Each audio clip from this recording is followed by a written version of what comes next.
Betapa senang dia ibas geluh endah. Amin kita bas berbeben erna leman mana. Gelubas Tuhan malam mateta si bagikan pedana. Bindo gegeras pasu-pasuna ibreken aman bantah.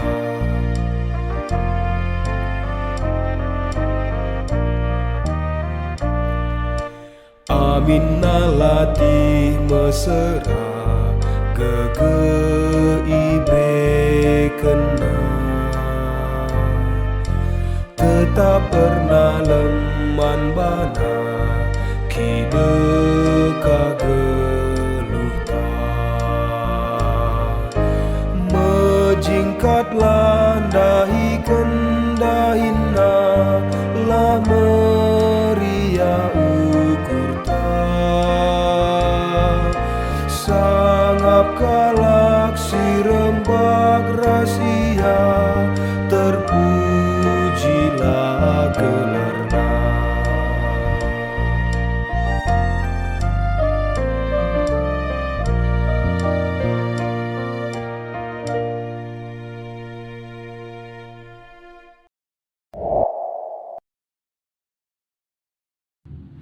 Shalom, saudara-saudariku yang terkasih di dalam Kristus Yesus. Sebelum kita mendengarkan firman Tuhan, mari kita berdoa. Bapa dalam kerajaan surga, kami bersyukur atas kebaikan Tuhan hingga kami rasakan saat ini. Kami rindu akan mendengarkan firman Tuhan di hari ini. Kiranya Engkau yang memberkati kami, menuntun kami untuk dapat mengerti firman-Mu yang kami dengarkan. Dalam Kristus Yesus kami berdoa dan mengucap syukur. Amin.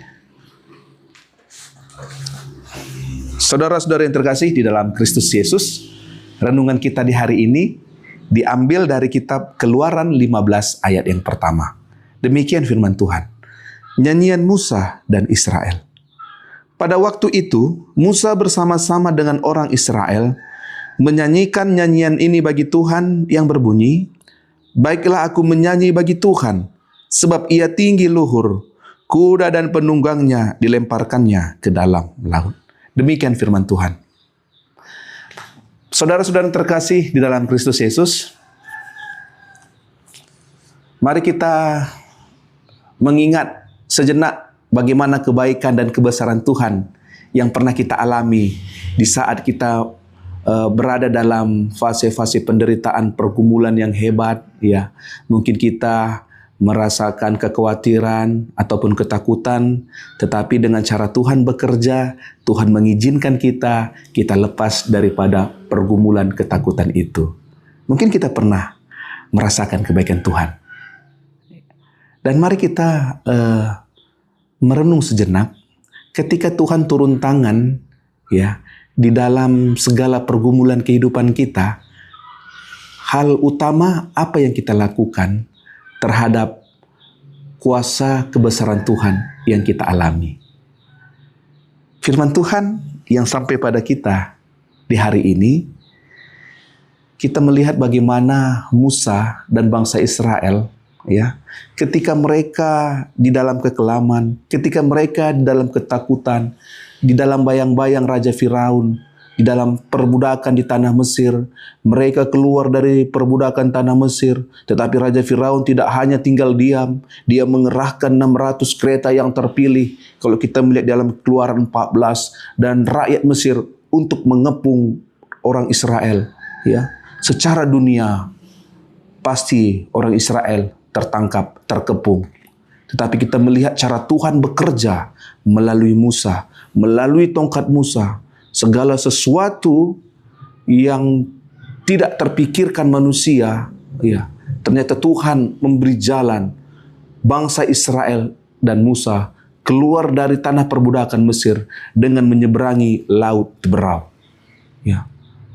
Dan kita melihat di ayat ini merupakan sebuah respon Musa dan umat Israel. Apa yang dilakukan Musa dan bangsa Israel? Kita melihat di ayat yang pertama, ya, yang dikatakan oleh Musa ialah, responnya ialah, baiklah aku menyanyi bagi Tuhan. Nah, kalau kita melihat sejenak bagaimana Allah memilih Musa, ya, apa yang dikatakan oleh Musa? Ya Tuhan, aku ini tidak pandai bicara. Kita melihat secara duniawi, tidak mungkinlah Musa bisa mengubah sebuah syair lagu di dalam keterbatasan yang tidak bisa dia berbicara. Tidak pandai dia merangkai kata-kata yang indah. Tetapi kita melihat bagaimana Tuhan bekerja sehingga Musa bisa menciptakan sebuah syair lagu yang indah. Dan Alkitab mencatat ini merupakan nyanyian pertama yang disaksikan di dalam Alkitab. Ya. Itu yang dilakukan oleh Musa. Musa bernyanyi bukan hanya sebagai ekspresi sukacita. Berapa banyak kita bernyanyi karena kita sukacita dan berapa banyak kita bernyanyi karena kita merasa kesenangan. Tetapi di sini kita melihat bahwasanya Musa bernyanyi bagi Tuhan karena di sini dia berbicara bagaimana rasa kekagumannya terhadap Tuhan. Baiklah aku menyanyi bagi Tuhan sebab Ia tinggi luhur, ya. Jadi saudara-saudara yang terkasih dalam Kristus Yesus, nyanyian ini digubah bukan karena kesenangan, kebahagiaan semata yang dirasakan oleh Musa dan bangsa Israel, tapi satu tujuannya, supaya Tuhan itu ditinggikan, supaya Tuhan itu dimuliakan. Cuma itu. Ya.